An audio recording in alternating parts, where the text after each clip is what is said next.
questions. Il est donc maintenant temps de conclure cette matinée sur le capitalisme européen responsable.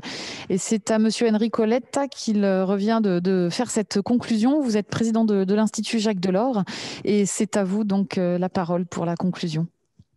Merci beaucoup. C'est un grand plaisir pour moi de pouvoir donner le mot de la fin au terme de cette matinée qui a été fascinante. J'ai pu me connecter et suivre une bonne partie de ces travaux.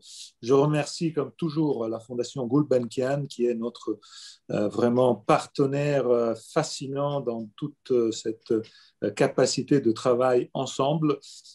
Merci encore une fois.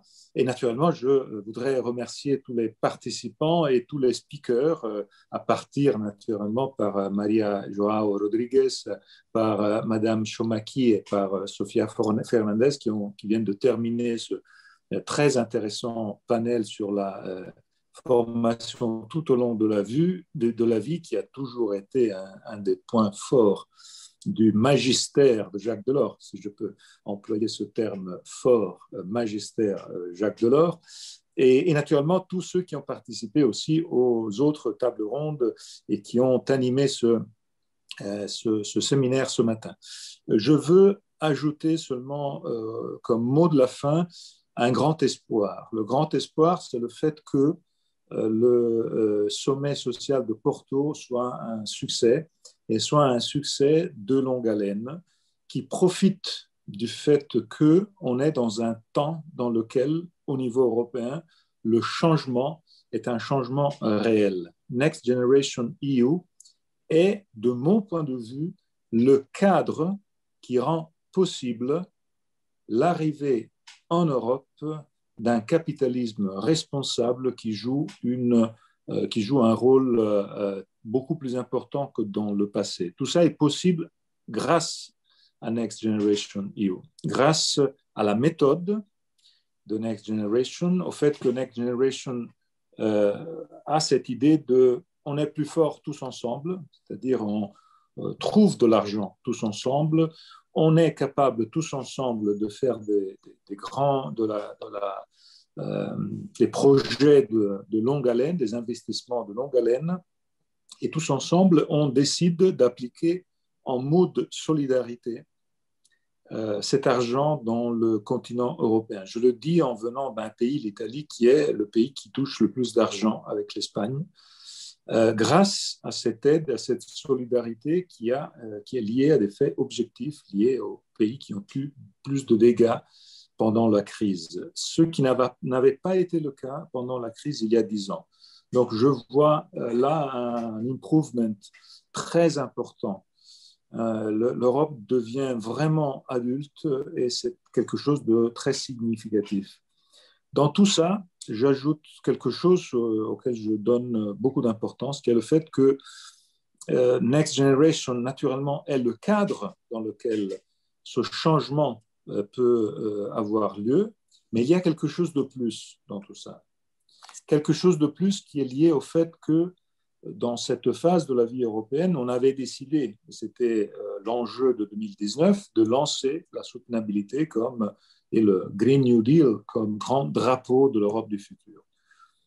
La pandémie est le grand choix qui est à la base de Next Generation, de mon point de vue, est le fait de ne pas avoir choisi entre la fin du monde et la fin du mois, mais d'avoir mis ensemble les enjeux de la fin du monde et les enjeux de la fin du mois. Le drapeau donc d'une soutenabilité qui est en même temps verte et sociale et qui donne donc la possibilité à nous tous de faire évoluer nos convictions et les instruments avec lesquels rendre cette solidarité qui soit verte et qui soit aussi sociale. Et éviter absolument ce qui, la France le connaît très bien, a été par exemple cette confrontation entre la fin du monde, les enjeux de la fin du monde et les enjeux de la fin du mois. Si on entre dans un parcours de confrontation entre ces deux buts, c'est fini. Il est impossible de trouver une possibilité de solution commune. Et donc, le fait que Next Generation EU met ensemble le Green New Deal et le Recovery par rapport à la pandémie est, je pense, ce grand choix sur le capitalisme responsable. Pour que ce soit un succès, il faut que les acteurs sociaux soient protagonistes. J'ai été ravi d'entendre les paroles de M. Senard, de M. Berger, qui ont été très importants dans ce panel. Entendre les syndicats, les entreprises considérer que leur rôle et le rôle des intermédiaires sociaux est si important dans la prise de décision au niveau européen est quelque chose qui nous donne de l'espoir pour le futur. Je dis ça à cause du fait que nous vivions un temps dans lequel l'Internet, les réseaux sociaux, le numérique donnaient l'idée que la désintermédiation avait complètement effacé du stage le rôle des partenaires sociaux. Ce n'est pas le cas. Et je pense que cette pandémie a fait même rebondir les partenaires sociaux comme essentiels.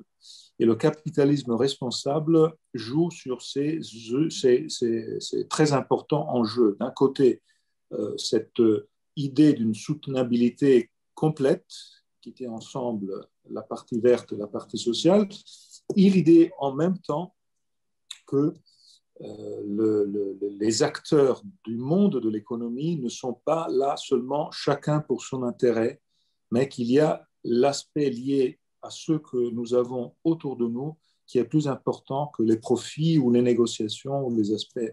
Et donc, on est tous responsables de tout. On dépend tous du reste du monde. On dépend tous du rôle qui jouent des inconnus. Parce que cette interdépendance, on l'a vécue pendant la pandémie avec cette idée que l'interdépendance rend nous tous dépendants des autres, même si on ne les connaît pas, même s'ils sont loin. Et nous-mêmes, nous sommes responsables vers les autres. Voilà ce que je voulais dire en conclusion. En disant ça, je dis aussi des choses qui sont vraiment liées à la pensée, à l'action, à tout ce que Jacques Delors a fait en tant que président de la Commission européenne dans les 10 années dans lesquelles il a transformé l'Europe. Et le sommet de Porto, le sommet des prochains jours, est un peu la victoire de Jacques Delors. Parce que beaucoup de choses qui vont se faire à Porto n'ont pas pu être faites à cause des vétos nationaux du passé. En particulier, je pense au veto britannique. Le Brexit est là aussi pour rendre possible probablement des choses qui n'auraient pas été possibles auparavant. Et même Next Generation EU, je le dis toujours, a été possible peut-être aussi grâce au Brexit. Je ne peux pas m'imaginer ce que ça serait donné à un Conseil européen à 28 avec Boris Johnson autour de la table négocier sur Next Generation EU. Je pense que ça aurait été tout un autre film. Donc on est là et on est très content d'être là. On donne beaucoup d'importance à ce sommet. On va lire les résultats, comme Sophia vient de nous dire, et ces résultats vont être, je pense, très importants. On va être très exigeants. On ne va pas se contenter de conclusions comme celle du sommet de Göteborg il y a 3 ans, 4 ans, qui avait été décevante, je le dis très franchement.